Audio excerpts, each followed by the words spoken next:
नमस्कार, आप सभी का स्वागत है इस हफ्ते के आखिरी कारोबारी सत्र में और साथ साथ वित्तीय वर्ष के आखिरी कारोबारी सत्र के अंदर भी, जहां पर भारतीय बाजार एक जोरदार रफ्तार के साथ दिन के ऊपरी स्तरों पर कामकाज कर रहा है। 1% की तेजी निफ्टी में देखने को मिल रही है। करीब करीब 222 अंकों का इजाफा निफ्टी में है। निफ्टी बैंक और सेंसेक्स भी तेजी में ही कामकाज कर रहे हैं। निफ्टी बैंक के केस पे अगर डालेंगे तो वो भी डे हाई के आसपास है। 1% की तेजी वहाँ है। सेंसेक्स भी करीब 1% ऊपर है। लेकिन मिड कैप स्मॉल कैप में तेजी उतनी नहीं है जितनी फ्रंट लाइन इंडेक्स में देखने को मिल रही है। मिड कैप इंडेक्स बिल्कुल फ्लैट टू पॉजिटिव साइड पर, हालांकि लोअर लेवल से चला जरूर है। स्मॉल कैप इंडेक्स भी उतना तेज नहीं, 0.5% के आसपास की बढ़त में कामकाज कर रहा है। तो आज ब्रॉडर मार्केट्स के अंदर खरीदारी है लेकिन उतनी नहीं है जितनी फ्रंट लाइन इंडेक्स में। एडवांस क्लाइन आज भी फेवर में ही है। 1687 शेयर तेजी में है। 605 शेयर बिकवाली के साथ कामकाज कर रहे हैं। तो तेजी वाले शेयर तो हैं और 600 शेयरों में बिकवाली है। लेकिन अगेन एडवांस डिक्लाइन या मिड कैप स्मॉल कैप उतना तेज नहीं इंटेंसिटी वाइज जितना फ्रंट लाइन इंडेक्स है। की कंट्रीब्यूशन में आज आईसीआईसी बैंक सबसे ऊपर 30 अंकों का कंट्रीब्यूशन है। एचडीएफसी बैंक 28 अंकों का कंट्रीब्यूशन। बजाज फाइनेंस लगातार दूसरा दिन, इनफैक्ट लास्ट वीक भी काफ़ी चला था, 19 से 20 अंकों का कंट्रीब्यूशन यहाँ से। और रिलायंस इंडस्ट्रीज करीब 13-14 अंकों का कंट्रीब्यूशन यहाँ से भी आता हुआ दिखाई पड़ रहा है लगातार दूसरा दिन। बजाज ऑटो करीब 3 अंकों का नेगेटिव कंट्रीब्यूशन। एचसीएल टेक 1.5 अंकों का नेगेटिव कंट्रीब्यूशन। श्रीराम फाइनेंस 1.5 अंकों का नेगेटिव कंट्रीब्यूशन। और ब्रिटानिया करीब 1 अंक का नेगेटिव कंट्रीब्यूशन यहाँ से आ रहा है। सेक्टोरल के हिसाब से आज पूरा हरा निशान। निफ्टी बैंक 1.25% ऊपर, फाइनेंशियल 1.5% ऊपर, पीएसयू बैंक 2% ऊपर, सीपीएससी 1% ऊपर, मेटल आधा से 1% ऊपर, एफएमसीजी करीब 0.5% ऊपर, आईटी 1% ऊपर, ऑटो 0.5% ऊपर, ऑयल एंड गैस 1% ऊपर, कैपिटल गुड्स 1% ऊपर, पहला रियल्टी जो कि फ्लैट, और फार्मा करीब 3-4% की बढ़त यहाँ पर भी देखने को मिल रही है। अब 3 खिलाड़ी हमारे साथ पूरे हफ्ते मौजूद हैं और इंटरेस्टिंग कि छोटे हफ्ते में तीनों खिलाड़ियों की तरफ से एक स्ट्रॉन्ग रिटर्न आते हुए दिखाई पड़ रहे हैं। पहले वो रिटर्न आपकी स्क्रीन पे समित करीब 8% का पॉजिटिव रिटर्न लेकर आए हैं। ब्रिजेश आयल करीब 8.5% पॉजिटिव रिटर्न पर अभी कामकाज कर रहे हैं। पंकज 5.5% के पॉजिटिव रिटर्न पर सो फार कामकाज करते हुए। तीनों खिलाड़ियों के टॉप कॉल्स भी आएंगे, जिसमें समित की तरफ से एक शानदार कॉल रही और वो कॉल के ऑलमोस्ट टारगेट अचीव हुए। इनफैक्ट एनएससी बीएससी के भाव को अगर आप देखेंगे तो एनएससी पे तो टारगेट अचीव भी हो चुका है। सीएससी का 132 रुपये के टारगेट से और 117.50 का स्टॉप लॉस। और मिंडा कॉप करीब 440 रुपये के टारगेट्स के लिए यहाँ पर ब्रजेश की तरफ से टॉप कॉल रही। और गोदावरी पावर करीब 2% की पॉजिटिव रिटर्न और 810 रुपये के टारगेट्स के लिए ये टॉप कॉल रही पंकज जी की तरफ से। तीनों खिलाड़ी हमारे साथ मौजूद भी हैं। आप तीनों को ही नमस्कार और आप तीनों का ही स्वागत है कार्यक्रम में। पहले तो मार्केट्स पे एक टेक समित में आपसे ही चाहूँगा, जहाँ पर भारतीय बाजारों में एक लास्ट फाइनेंशियल ईयर का सेशन है। एक्सटेंडेड वीकेंड पे हम आगे जा रहे हैं। कैसे आप रीड कर रहे हो मार्केट्स को? अभी आज तो अच्छी स्ट्रेंथ है, कैरी करें या हायर लेवल पे शॉर्ट? देखिए सुमित, काफी एक स्ट्रॉन्ग क्लस्टर उसने सरपास किया हुआ है। आज की क्लोजिंग 22,300 के ऊपर अगर मेंटेन रहती है, क्योंकि क्लोजिंग बेसिस पे इंपॉर्टेंट रहेगा, तो हम प्रॉब्ली नेक्स्ट वीक 22,500 22,600 की जो लेवल है वो रिटेस्ट कर सकते हैं। तो इसलिए आज का क्लोजिंग काफी इंपॉर्टेंट रहेगा। काफी एक रोबस्ट क्लोजिंग है, क्योंकि बैंकिंग स्पेस ओवरऑल जो बैंकिंग स्पेस कुछ दिनों से कंसोलिडेट हो रहा था, अंडर परफॉर्म कर रहा था, उसमें कहीं ना कहीं हमें रिन्यूड बाइंग इंटरेस्ट देखा है। तो ये एक रोबस्ट साइन होगा मार्केट के लिए। तो इसलिए क्योंकि बैंक निफ्टी 47,300 200 का क्लस्टर उसने सरपास किया है, तो आज निफ्टी की क्लोजिंग ऐसी 22,300 के ऊपर रहती है, तो आपको नेक्स्ट वीक भी एक अच्छा खासा एक्सटेंडेड मूव ऊपर की तरफ दिख सकता है। तो नेक्स्ट वीक भी शायद ये जो एक्सटेंडेड मूव है वो आता हुआ दिखाई पड़ेगा। डे हाई के आसपास मार्केट अभी कामकाज कर रहा है। ब्रजेश, आप कल से ही कह रहे थे कि अगर मार्केट्स थोड़ा कंफर्ट दे देता है, थोड़ी और स्ट्रेंथ दिखा देता है, तेजी और स्ट्रांग हो जाएगी, और मार्केट ने आज स्ट्रेंथ दिखा भी दी है। अब आप कैसे रीड कर रहे हो मार्केट्स को? मॉर्निंग सुमित जी। मेरा वही मानना था कि 22,200 का लेवल था जहाँ पे रेजिस्टेंस था, जिसको आज मार्केट ने मॉर्निंग ट्रेड में ही क्लियर कर दिया। तो मेरा मानना है कि, और ये जो हालांकि लास्ट 3-4 दिन से जो रेंज चल रहा है 300 पॉइंट का रेंज था, तो मेरा ये मानना है कि 22,200 के ऊपर और 300 पॉइंट का रेंज, जो अपना जो ऑल टाइम हाई लेवल है 22,500, तो मुझे लग रहा है वो लेवल कहीं ना कहीं वापस रिटेस्ट होता हुआ दिखाई दे रहा है। तो डेफिनेटली पॉजिटिव बायस है नीचे की तरफ। 22,200 जहाँ से ब्रेकआउट आया है, रेंज ब्रेकआउट या आप बोले या फिर आप शॉर्ट कवरिंग बोले, तो वो लेवल अभी नीचे की तरफ इमीडिएट बेसिस पे स्टॉप लॉस रहेगा। वही लेवल अगर आप बैंक निफ्टी की तरफ देखते हैं तो 47,000 का ट्रिगर है। तो मुझे लगता है कि बैंक निफ्टी में एक अच्छा रोल ओवर देखने को मिला है। 87% के करीब करीब रोल ओवर है। तो HDFC bank, axis bank, IndusInd bank, इस कुछ चुनिंदा स्टॉक्स में मुझे लगता है कि काफी अच्छे पोजीशंस बने अप्रैल के फ्यूचर्स में। तो बैंक निफ्टी मुझे लगता है कहीं ना कहीं आउट परफॉर्म कर सकता है। अगर बैंक निफ्टी करता है तो निफ्टी भी करेगा। निफ्टी 22,500 का व्यू फिर से व्यू लेके चलेंगे और बैंक निफ्टी में 48,000 48,500 का व्यू लेके चलेंगे।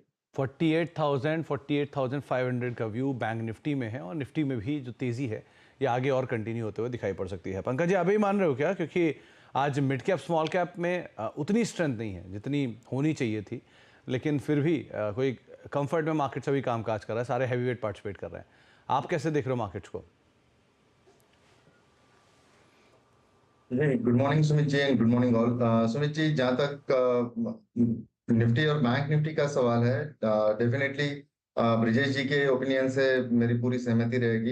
एंड मैं भी देख रहा हूँ कि कल हम लोगों का जैसे डिस्कशन हुआ, बैंक निफ्टी लोअर लेवल से मुझे लग रहा था कि बाउंस होगा, और आज जिस तरीके से गैप अप देखने मिला है तो डेफिनेटली 48,300 से 48,800 तक की लेवल्स बहुत आसानी से और जल्द देखने मिलेगी। लेकिन जहां तक निफ्टी की बात है तो निफ्टी 22,222 का एक स्ट्रॉन्ग सपोर्ट रहेगा। अगर नीचे कहीं पे भी निफ्टी अगर मिलती है तो उसमें एक बाइंग की सलाह रहेगी, बाय ऑन डिप्स की स्ट्रेटेजी अपनानी चाहिए। बाय ऑन डिप्स ये आपके लिए एक स्ट्रेटेजी रहेगी। डे हाई के आसपास निफ्टी सोफार कामकाज कर रहा है। चलिए अब पोर्टफोलियोज के ऊपर नजर डाल लेते हैं। शुरुआत में पहले ब्रिजेश जी का पोर्टफोलियो लेकर आए, 8.5% के आसपास का पॉजिटिव रिटर्न यहाँ पे देखने को मिल रहा है। किस तरह की सिचुएशंस वहाँ पर फिलहाल के लिए हैं और कौन कौन सी कॉल्स पे वो एग्जिट कर चुके हैं, क्या स्कोप है। कल्याण से वो प्रॉफिट्स बुक कर चुके हैं, मिंडा से प्रॉफिट बुक कर चुके हैं, इन्फो से प्रॉफिट बुक कर चुके हैं। 2 कॉल का स्कोप उनकी तरफ है। पहली कॉल ब्रिजेश जी आपकी तरफ से। जी, मेरा पहला कॉल बैंक ऑफ महाराष्ट्र में रहेगा, महाबैंक जिसे बोलते हैं। 60 के करीब ट्रेड कर रहा है, तो मुझे लगता है कि इसमें काफी अच्छा बेस फॉर्मेशन है और एक अच्छा मोमेंटम देखने को मिल सकता है। 58 के स्टॉप लॉस से मैं इसको लॉन्ग करूंगा। मेरा जो पहला टारगेट है 70 और दूसरा 75, तो हम 70 का टारगेट लेके चलेंगे। 70 के टारगेट्स के लिए आप बैंक ऑफ महाराष्ट्र को यहाँ पर लॉन्ग साइड पे देख सकते हैं। 61-60 का एक स्टॉप लॉस मेंटेन करेंगे। समित का पोर्टफोलियो लेकर आए, किस तरह की सिचुएशंस वहाँ पर देखने को मिल रही है। करीब करीब 8% के आसपास का जो रिटर्न है उनका पोर्टफोलियो जनरेट कर रहा है सोफार। उसमें एक शानदार कॉल भी थी जिसके टारगेट्स भी अचीव होते हुए दिखाई पड़े हैं। तो समित के पोर्टफोलियो में KPR मिल से प्रॉफिट बुक कर चुके हैं, CESC के टारगेट्स अचीव हो चुके हैं, प्रॉफिट्स बुक हो चुका है और क्वेस्ट कॉप को होल्ड कर रहे हैं। तो समित आपकी तरफ से पहली कॉल। महिंद्रा हॉलिडेज, जिसका टिकर MHRIL है, ये स्टॉक एक अच्छे कंसोलिडेशन और टाइम प्राइस करेक्शन से गुजरा है। आज उसने अटेम्प्ट किया, उसका जो इम्पोर्टेंस रेजिस्टेंस था 400-402 के आसपास, वो उसने सरपास किया और इम्पोर्टेंटली वॉल्यूम एक्टिविटी काफी ज्यादा बढ़ चुकी है। तो मुझे लगता है कि 385 के स्टॉप लॉस से अगर इसको लॉन्ग करते हैं तो एक पोजिशनल इसमें पर्सपेक्टिव रखते हैं तो 438 के जो इसके प्रीवियस है ये स्टॉक चैलेंज कर सकता है आने वाले हफ्ते में। तो MHRIL करंट लेवल पे हमें एक स्ट्रॉन्ग कैंडिडेट लगता है, जिसमें एक अच्छा खासा आपको मोमेंटम नेक्स्ट वीक भी आते हुए दिख सकता है। 407 के जोन्स पे भी कामकाज कर रहा है। डे हाई के आसपास है, आप लॉन्ग जाएंगे। 438 का एक टारगेट रहेगा और करीब करीब 385 का एक स्टॉप लॉस यहाँ पर आप मेंटेन कर सकते हैं। पंकज जी का पोर्टफोलियो लेकर आए, किस तरह की स्थितियाँ वहाँ पर देखने को मिल रही हैं। जो एग्जिस्टिंग पोर्टफोलियोज में 5.5% का पॉजिटिव रिटर्न है। हिंदुस्तान कॉपर को होल्ड कर रहे हैं और गोदावरी कॉपर में प्रॉफिट बुक कर चुके हैं। तो पंकज जी, पहली कॉल आपकी तरफ से। सुमित जी, एनबीसीसी के ऊपर ध्यान लग रहा है। एनबीसीसी 118 रुपए की रेंज में बाइंग करने की सलाह रहेगी। 2 इंटरेस्टिंग फैक्टर है इसके अंदर। एक तो कल के हाई के करीब करीब ये अप्रोच होने की कोशिश कर रहा है, एंड डेली चार्ट्स के ऊपर जो है वो 20 डेमा को एक स्ट्रॉन्ग रेजिस्ट हो रहा है वहां पे। अगर वो वहां से बाइसेक्ट होता है तो डेफिनेटली 135 तक की लेवल्स हम लोगों को देखने मिल सकती है। डेफिनेटली ये आज के दिन में तो पॉसिबल नहीं है, लेकिन नेक्स्ट वीक तक अगर कैरी करे तो अच्छे खासे रिटर्न्स मिल सकते हैं। तो NBCC डे हाई के आसपास कामकाज कर रहा है 118-119 के जोन्स में। करीब करीब 5 रुपए की तेजी है और यहाँ पर आप लॉन्ग कर सकते हैं। ये पंकज जी की तरफ से कॉल है और अच्छे। पंकज जी, एक बार फिर से टारगेट और स्टॉप लॉस बता दीजिए। टारगेट जो है 135 के टारगेट रहेंगे और स्टॉप लॉस जो है 110 का स्टॉप लॉस रहेगा। 135 और 110 के स्टॉप लॉस और 135 के टारगेट्स के लिए आप NBCC में लॉन्ग जाएंगे। ब्रिजेश जी, दूसरी कॉल आपकी तरफ से। सुमित जी, मुझे एजिस लॉजिस्टिक पे मुझे लगता है कहीं ना कहीं एक मोमेंटम बनता हुआ नजर आ रहा है। तो मुझे लगता है 437 का रेट चल रहा है, सो मैं इसको लॉन्ग करना चाहूंगा 437 में। इसका स्टॉप लॉस है 418 का स्टॉप लॉस रहेगा और ऊपर में 520 के करीब मैं टारगेट देख रहा हूँ इसमें। 418 का स्टॉप और 520 के टारगेट्स के लिए आप एजिस लॉजिस्टिक्स को लॉन्ग साइड पे देख सकते हैं। 437-438 के जोन्स में अभी ये स्टॉक कामकाज करता हुआ आपको दिखाई पड़ेगा। समित जी, दूसरी कॉल। केएसबी लिमिटेड हमें सुमित अच्छा लग रहा है। स्टॉक में डिसेंट स्ट्रक्चर है ओवरऑल। ये स्टॉक में स्ट्रेंथ भी हमने काफी टाइम से देखी हुई है। तो यहाँ से हमें लगता है कि जो उसकी अपवर्ड ट्रैजेक्टरी है वो ये स्टॉक रिज्यूम कर रहा है। तो यहाँ पे लगभग 4080 के टारगेट के लिए हम केएसबी लिमिटेड बाय करने की सलाह देंगे, जिसमें स्टॉप लॉस 3780 का मेंटेन करना है। 3980 का स्टॉप और 4080 के टारगेट्स के लिए केएसबी लिमिटेड, केएसबी पंप जिसका पहले नाम था, केएसबी लिमिटेड पे आप लॉन्ग जा सकते हैं। 3860 का ये मौजूदा स्तर देखने को मिला। लो वॉल्यूम ट्रेड है, जरा इस लिहाज से भी आप इस पर नजर रखेंगे। पंकज सर, आपकी तरफ से दूसरी call.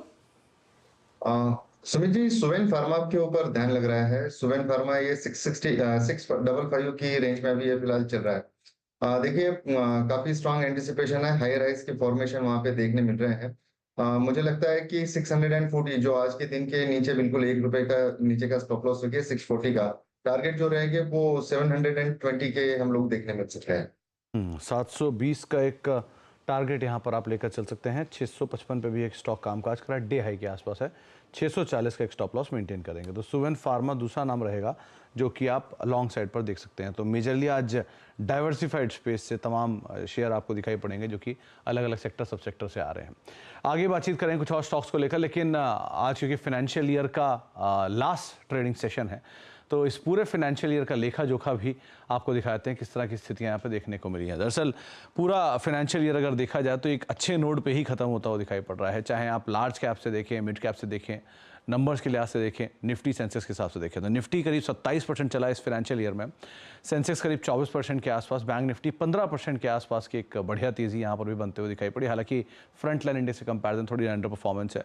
Mid cap small cap robust रहे, मिड कैप 60%, स्मॉल कैप 70% के आसपास की तेजी इस फाइनेंशियल ईयर में देकर गए हैं, जहाँ पर एक बढ़िया उछाल आता हुआ दिखाई पड़ रहा है।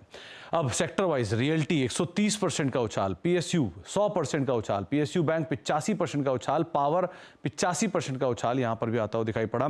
इसके अलावा अगर कुछ अंडर परफॉर्मर भी देखेंगे या दूसरे भी पे देखेंगे तो capital goods 75%, auto 75%, pharma 60%, metal 50% के आसपास की एक बढ़िया तेजी के साथ बंद हो रहा है। निफ्टी के टॉप गेनर्स में बजाज ऑटो 140% की शानदार तेजी, टाटा मोटर 138% की तेजी, अदानी पोर्ट 110% की बढ़िया तेजी।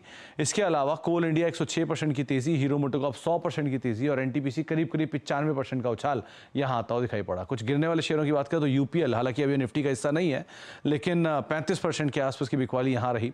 एचयूएल 10% नीचे, एचडीएफसी बैंक 8% नीचे और Asian paint 0, almost flat return यहाँ पर आता हुआ दिखाई पड़ा है। मिड कैप में आईआरएफसी स्टार रहा, 450% की बढ़िया तेजी, आरईसी 300%, आरवीएनएल 285% का एक बढ़िया उछाल यहाँ देखने को मिला, बीएचईएल 240% की तेजी, पीएफसी 225% की तेजी और 220% ऊपर रहा फैक्ट, यानी कि 6 के 6 शेयर पीएसयू बास्केट से ही आते हुए दिखाई पड़े। स्मॉल कैप में बीएससी लीड कर रहा है, 500% की तेजी, सुजलॉन 450% उछला इस फाइनेंशियल ईयर में, हुडको 350% की एक बढ़िया तेजी यहां पर आते हुए दिखाई पड़ी। इसके अलावा कुछ और नामों की अगर बात की जाए तो मैंगलोर रिफाइनरीज 330%, कोचिन शिपयार्ड 325% और एसजेवीएन करीब 300% के आसपास का उछाल यहां पर आता हुआ दिखाई पड़ा। ये तो रहे मिड कैप स्मॉल कैप। अब इसी फाइनेंशियल ईयर के कुछ आईपीओस भी आपकी स्क्रीन पर आते हुए दिखाई पड़ेंगे जो कि स्टार रहे हैं। अगर पीएसयू का दबदबा रहा है पूरे मार्केट में तो ऑब्वियसली बात है आईरेडा इस बार आईपीओ मार्केट को दबदबा आईरेडा के नाम रहा, 325% की शानदार तेजी, सिग्नेचर ग्लोबल 245% का उछाल, नेटवेब टेक 225% चला, मोती सन्स ज्वेलर्स करीब 200% और साइन डीएलएम 165% के आसपास का उछाल यहां आता हुआ दिखाई पड़ा। आजाद इंजीनियरिंग 150% चला, सेंको गोल्ड 145% चला, ज्योति सीएनसी 140% चला और बीएलएस ई सर्विसेज और मैनकाइंड फार्मा 115 से 125% का उछाल यहां पर भी आता हुआ दिखाई पड़ा। तो ये वो आईपीओज रहे जो कि इस फाइनेंशियल ईयर में शानदार तेजी के साथ कहीं कामकाज करते हुए दिखाई पड़े। 2-3 स्टॉक जिनमें अभी भी रफ्तार बनी हुई है उन पर ही बातचीत कर लेते हैं। समित, पहले तो एक बजाज ऑटो, इसमें सबसे बढ़िया निफ्टी का रिटर्न देने के बावजूद भी तेजी बरकरार है, इसे आप कैसे रीड कर रहे हो? देखिए सुमित, ओवरऑल ऑटो स्पेस ने अगर हम देखें तो जो लास्ट ईयर जो तेजी की स्टार्ट हुई थी उसमें फर्स्ट जो इनिशिएशन लिया था वो ऑटो स्पेस ने लिया हुआ था। वहां से जो रैली है वो कंटिन्यू हो रही है। कहीं ना कहीं टू व्हीलर स्पेस ने थोड़ा एक लेट कैचअप स्टार्ट किया, बट जब भी इन्होंने कैचअप स्टार्ट किया there has been no stopping. So overall Bajaj auto में काफी स्ट्रॉन्ग मूव आ चुके हैं। एक है low hanging fruit is already gone, तो यहाँ पे फ्रेश बाइंग की तो हम डेफिनेटली सलाह नहीं देंगे। इनफैक्ट अगर किसी ने एक मीडियम टर्म व्यू से लिया है तो थोड़े आप हाई लेवल से प्रॉफिट बुक कीजिए और अगर डिसेंट इसमें करेक्शन जब भी आएगा, मार्केट करेक्शन जब भी आएगा, इसमें डिसेंट करेक्शन आता है तभी इसमें एक्यूमुलेट करने की सलाह होगी। करंट लेवल पे हम बाय करने की सलाह नहीं होगी। प्रॉफिट बुक कीजिए हाई लेवल्स पे और थोड़ा आप उसके स्टॉप लॉसेस है वो ऊपर की तरफ ट्रेन करते जाइए। तो आप और नया पोजीशन तो इसमें ऐड मत करें, लेकिन हाँ थोड़े ऊपर के लेवल पे अगर आपको कहीं मिले तो थोड़ा प्रॉफिट जरूर बुक कर सकते हैं। ये भी आपको राय समित की तरफ से आते हुए दिखाई पड़ रही है। एक ब्रेक का वक्त हो गया, ब्रेक के बाद लौटते हैं, तीनों खिलाड़ियों के पोर्टफोलियो पर नजर डालते हैं, रिटर्न्स देखते हैं, छोटे से ब्रेक के उस पार।